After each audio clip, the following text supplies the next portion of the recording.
Glaucoma यानी कि काला पानी, जिस बीमारी का नाम काला से शुरू हो रहा है, सोचिए कितनी गंभीर बीमारी होगी। आपने बचपन में सुना होगा, मेरी दादी की रोशनी चली गई, मेरे दादा की रोशनी चली गई, उनको काला मोतिया था। काला मोतिया और सफ़ेद मोतिया ये दो अलग बीमारियां, मैं आपको पहले ही बता दूं। सफ़ेद मोतिया जो होता है वो कैटरेक्ट होता है, मोतियाबिंद होता है, लेकिन काला मोतिया वो होता है ग्लूकोमा, जिसको हम काला पानी भी कहते हैं। तो मैं आपको आज बताना चाहूँगा कि ये बीमारी जो है इतनी गंभीर क्यों है और इसमें आंखों की रोशनी जाती कैसे है। तो मैं मनदीप सिंह बासु आई हॉस्पिटल बरेली से आज आपको बताना चाहता हूं कि पिछले 35 वर्षों से हम आंखों का आयुर्वेदिक ट्रीटमेंट कर रहे हैं। मेरे पिताजी ने इसकी शुरुआत करी थी, ये रिसर्च उन्होंने शुरुआत करी थी।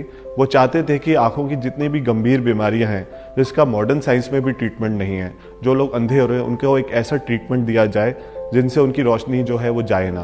तो उन्होंने शुरुआत करी 35 साल पहले और हम उसको आज भी कंटिन्यू कर रहे हैं। 35 साल में बहुत सारा रिसर्च भी हुआ, उस पर डेवलपमेंट भी हुए, हम आज भी उस पर रिसर्च करते हैं और इसके बहुत अच्छे रिजल्ट्स भी आते हैं। पिछले 35 सालों से हमने जितने भी मरीजों का ट्रीटमेंट किया है, आज उनकी रोशनी बरकरार है, स्टेबल है, तो उनसे हमें बहुत अच्छी दुआएं भी मिलती हैं। आज हम ग्लूकोमा जैसी गंभीर बीमारी के बारे में बात करेंगे। तो क्या होता है ग्लूकोमा? कुछ लोग कहते हैं कि हमारी आंखों की नसें सूख गई तो हमारी रोशनी चली गई। कुछ लोग कहते हैं कि हमारी आंख का प्रेशर बढ़ गया और हमारी रोशनी चली गई। तो मैं आपको बताना चाहता हूं कि ग्लूकोमा एक साइलेंट किलर ऑफ विजन भी कहा जाता है। इसमें धीरे धीरे हमारी आंख की रोशनी चली जाती है और हमको पता भी नहीं चलता। तो काला पानी दो प्रकार का होता है, एक होता है ओपन एंगल और एक होता है क्लोज्ड एंगल।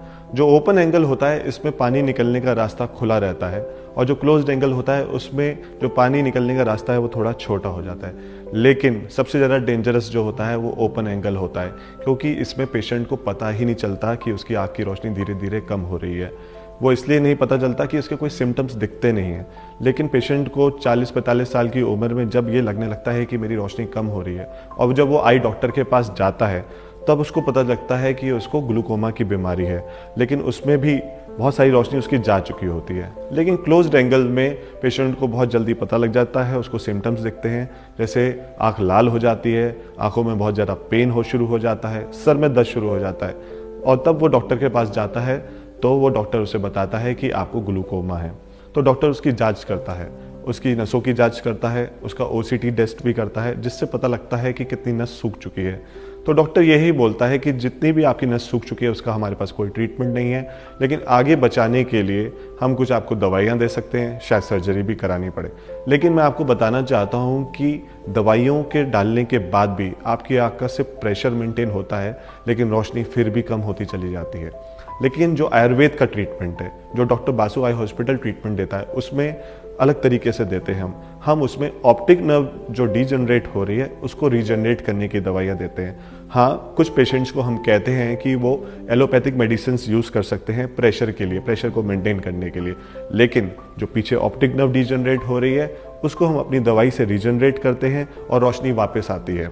तो ये बहुत ही सेफ ट्रीटमेंट है और इसका कोई साइड इफेक्ट भी नहीं है और सबसे अच्छी बात यह है कि इसमें स्टेबिलिटी है ताकि आप अंधे होने से बचें। तो मैं आपको यही एडवाइस करूंगा कि अगर आपकी उम्र 40 से 45 साल है तो आप अपने एक आई डॉक्टर को विजिट करें, अपना रूटीन आई टेस्ट कराएं, ताकि आपको पता लग सके कि अगर आपको ये बीमारी है, क्योंकि जैसे मैंने आपको बताया था कि ओपन एंगल ग्लूकोमा, इसके बारे में किसी को पता नहीं लगता।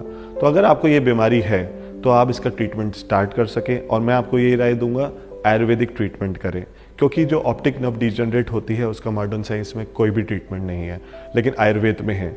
हम आपकी गई हुई रोशनी को वापस ला सकते हैं, आपकी ऑप्टिक नर्व को रीजनरेट कर सकते हैं और स्टेबिलिटी भी ला सकते हैं ताकि आप आगे अंधे होने से बचें और अपनी रोशनी को भी बचा सकें।